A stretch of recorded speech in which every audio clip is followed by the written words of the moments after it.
19 years ago this month, the families of 4 trainees found dead at Deepcut Army Barracks came together for the very first time.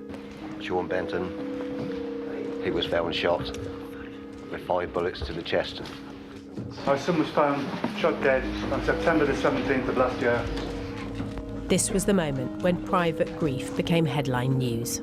This is our son James, who was found shot dead on the 23rd of March this year with a single bullet into his head.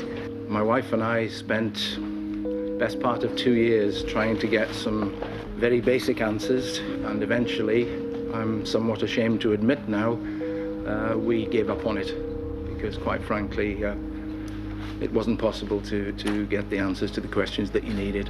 Do you think really you're going to get the MOD to cough up the truth on this? The questions surrounding those young deaths and the twists and turns in the story for nearly 2 decades since have shone a spotlight on a barracks where bullying, sexual abuse and discrimination were apparently rife.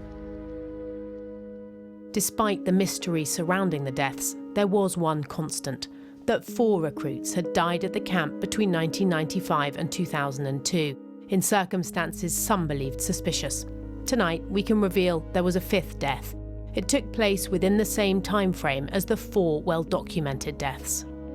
26-year-old Private Anthony Bartlett from Dumfriesshire was found dead in his room in July 2001. The cause of death was acute poisoning by coproximol, a strong painkiller which is no longer licensed for use.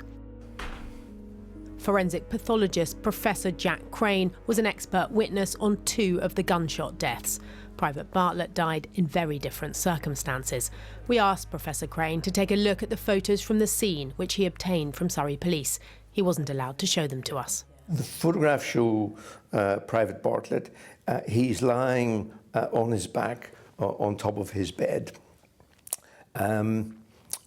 There does not appear to be any injuries to his face, but there is quite a lot of blood-stained, frothy fluid which has come out of his mouth, and sometimes that fluid is associated where a drug overdose has been taken. The only other thing which was of note was the fact that on the floor there was a single oval tablet.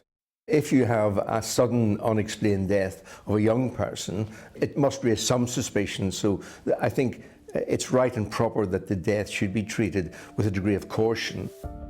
The Ministry of Defence told Newsnight the police led the investigation into the death. We've seen the Army's own Board of Inquiry. It says Private Bartlett, who'd been at Deepcut for 5 months, had been diagnosed with tendinitis during training and was due to be medically discharged. The camp doctor had prescribed him coproximol and diclofenac for pain relief. At the inquest in 2001, the Surrey coroner concluded the death was an accident, and the Ministry of Defence told Newsnight its thoughts remain with Private Bartlett's family. Do you find anything about the scene suspicious? I found that quite unusual, that there wasn't evidence of the tablet container. If it's assumed, for example, that he took all the tablets apart from the one that was found on the floor. And of course, it also raises the possibility, could someone have, if you like, done something with them, removed them from the scene? And that's always something that has to be borne in mind. It just seems unusual to me that we don't have any trace at all of either the tablets or the tablet container. And I think that question is one that has not been satisfactorily answered. We've seen 2 Army documents that record the facts of Private Bartlett's death. The Board of Inquiry says his lifeless body was found at approximately midnight. The daily activity log says soldier not found breathing / no pulse more than 3 hours later at 03:40 a.m. What we know for certain is that Anthony Bartlett was found dead at Deepcut just 2 months before Private Jeff Gray, one of the recruits whose deaths did make the news. There may be nothing suspicious about Private Bartlett's death, but the fact it happened was not disclosed to the senior police officer looking into 2 of the Deepcut deaths, even though Surrey Police had investigated it at the time. Retired Detective Chief Inspector Colin Sutton was the senior investigating officer tasked by Surrey Police in 2002 with the cases of Jeff Gray and another dead private, James Collinson. He only heard of Anthony Bartlett's death a few months ago. I was completely amazed and taken aback when we found out about Anthony Bartlett's death. I mean, it was kept hidden from me, effectively. Nobody told me about it. If you're the senior investigating officer looking at the deaths of 2 soldiers at Deepcut, and there's another death of a soldier that you're not told about,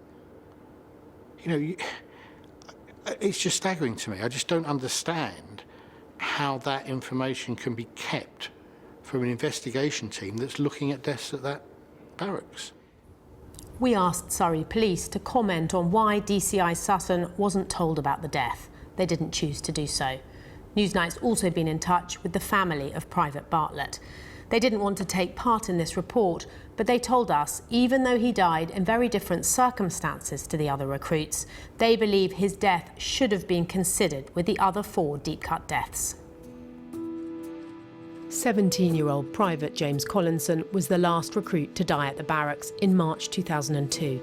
Until now, his mother Yvonne had never known that 8 months before her son died, there was another death at Deepcut.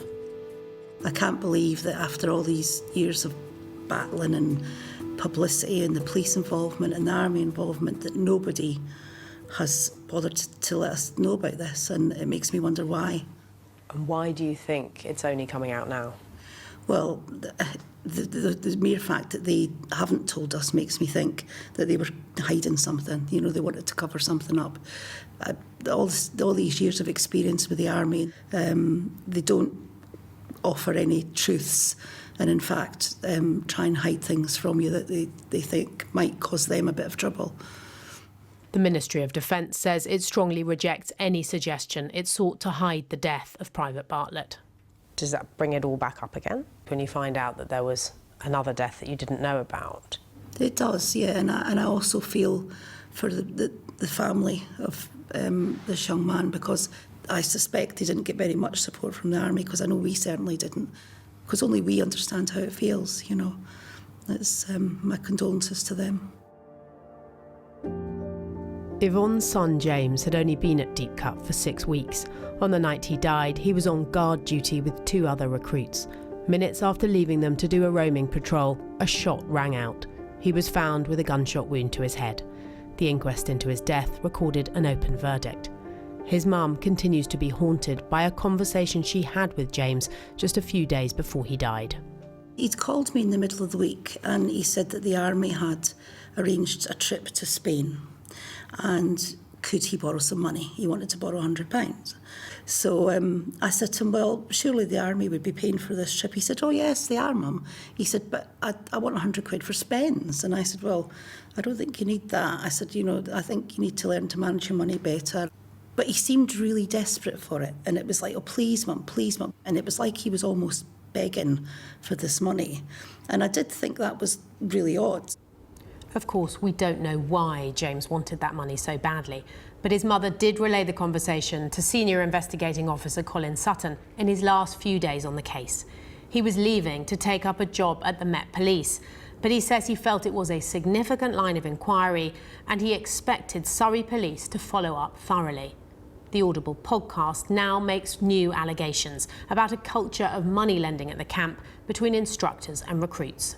It could have been crucial because it was a reason, it was a motivation.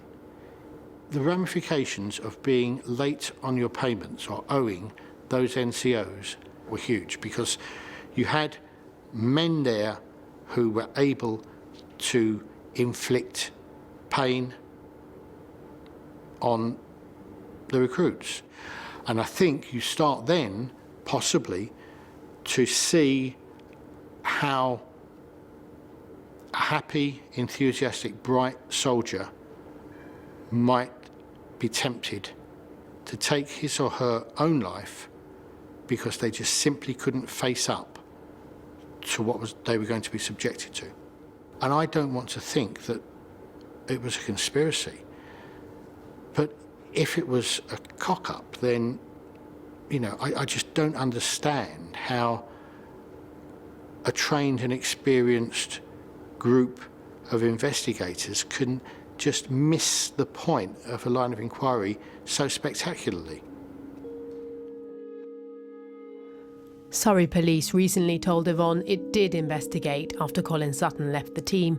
It says the Army and some of James's friends told them they weren't aware of any financial concerns. I absolutely detest the name Deepcut. I think the term deep cut is it's so appropriately named because it cuts into me very, very deeply, that name. And I wish I'd never heard of the place. Absolutely not. It's just a vile, vile place, and to think I sent my son there it just tears me apart.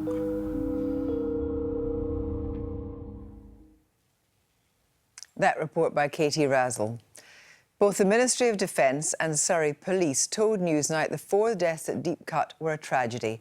The MOD added the armed forces take responsibility for the welfare of service personnel very seriously, and that it accepted the majority of the recommendations made in the independent review into Deepcut. Surrey Police didn't comment on Private Bartlett's death. It said it has accepted and apologised again that mistakes were made during the initial stages of the investigations into the other 4 deaths, but said thorough investigations were carried out into all 4 deaths. It says it was a matter of deep regret that these errors added to the suffering of the families. The force added the investigation into the 4 deaths remained closed, but said any new information in future would be examined.